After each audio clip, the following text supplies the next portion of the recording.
You may have seen posters, memes, even baby onesies emblazoned with the letter Q, the conspiracy theory's main symbol and signal. But what is QAnon? YouTube, Q's plan to save the world. What's Q stand for? In a time of deep political polarization and widespread distrust of institutions powered by disinformation, QAnon is the mother of all modern conspiracy theories. The heart of the QAnon belief system is that almost everyone in power in the United States is part of a secret cabal, a deep state. Donald Trump was picked by military leaders to run for president as a way to kind of bring down the deep state. Which is affiliated with all sorts of misbehavior, not limited to child trafficking. Donald Trump, in the QAnon view, is going to save us from this in a moment called the storm. And the belief is that the storm is coming. What storm, Mr. President? You'll find out. The storm is supposed to be a moment where all of these evildoers, Democrats, bureaucrats, all sorts of media figures are going to be arrested and put in front of military trials in Guantanamo, and America will be restored to its former greatness. We are finally putting America first. Since 2017, a person or group calling themselves Q has been posing as a government insider online, posting what followers see as clues about this imaginary war. Nearly all of these clues, including that Hillary Clinton was arrested and John Kennedy Jr. is alive, turn out to be wrong, but the batting average doesn't seem to matter. You think he's still alive? Oh, absolutely. In a short time, the conspiracy theory has spread, from fringe internet forum to mainstream MAGA memes and Facebook feeds to the real world.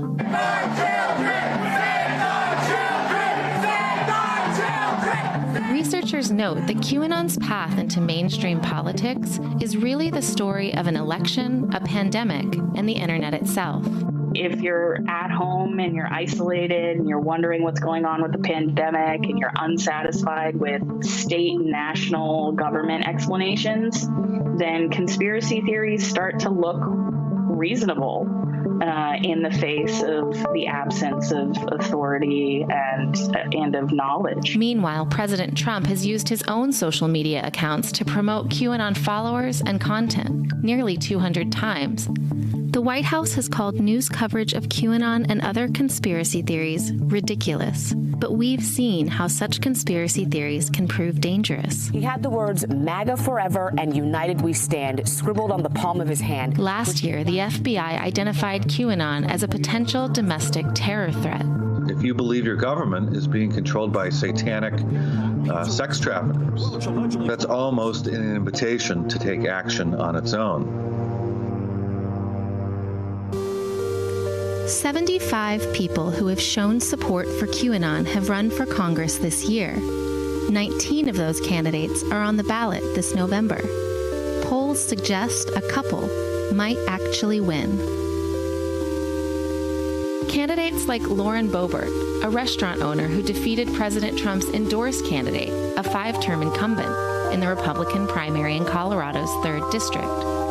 Boebert spoke favorably of the conspiracy theory in May and appeared on QAnon talk shows. No, honestly, everything that I've heard of Q, I hope that this is real. In July, Boebert distanced herself from her prior praise in a tweet calling QAnon fake news. Boebert is favored to win in November. Hello. Then there's Jo Ray Perkins, the Republican nominee for U.S. Senate in Oregon. The insurance agent calls herself a digital soldier, and in a now-deleted tweet said, I stand with President Trump. I stand with Q and the team. And though her chance in the general may be slim, she won the Republican primary by a landslide. Have you guys been following 4chan, Q, any of that stuff? Anybody? The Republican candidate running to represent Georgia's 14th district, Marjorie Taylor Greene, is one of QAnon's most ardent and unapologetic congressional candidates. President Trump needs me in Congress to put America first. Greene is a businesswoman and longtime conspiracy theorist who was condemned by her own party in June after several racist and anti-Semitic videos she had posted on Facebook were unearthed by Politico. Many of her posts have been removed, but her support for QAnon still lives online. Now, Q is a patriot. Green won more than 40% of her primary vote and is set for a runoff in a deeply red district that's all but a sure lock for the Republican candidate. Green and Colorado's Lauren Boebert didn't respond to our request for comment. Jo Rae Perkins, Oregon's Republican nominee, declined to comment on her support for QAnon, saying she was focused on the issues. If one or two QAnon-friendly congresspeople wind up in Washington, I don't think that's going to change anything very much. And the worst thing that's likely to happen from that is that these people will be given a platform on which to share these ideas. These candidates haven't said how their belief in the conspiracy theory might guide them as lawmakers. I'm just an anon. For now, they just want to win. QAnon is a creature of the internet that desperately seeks legitimation in the physical world, and particularly in the real world of Washington, D.C. For QAnon believers, there would be very little to celebrate more than having someone come to the U.S. Senate who stated a belief in QAnon. There's no victory like that. Hey, NBC News viewers, thanks for checking out our YouTube channel. Subscribe by clicking on that button down here and click on any of the videos over here to watch the latest interviews, show highlights, and digital exclusives. Thanks for watching.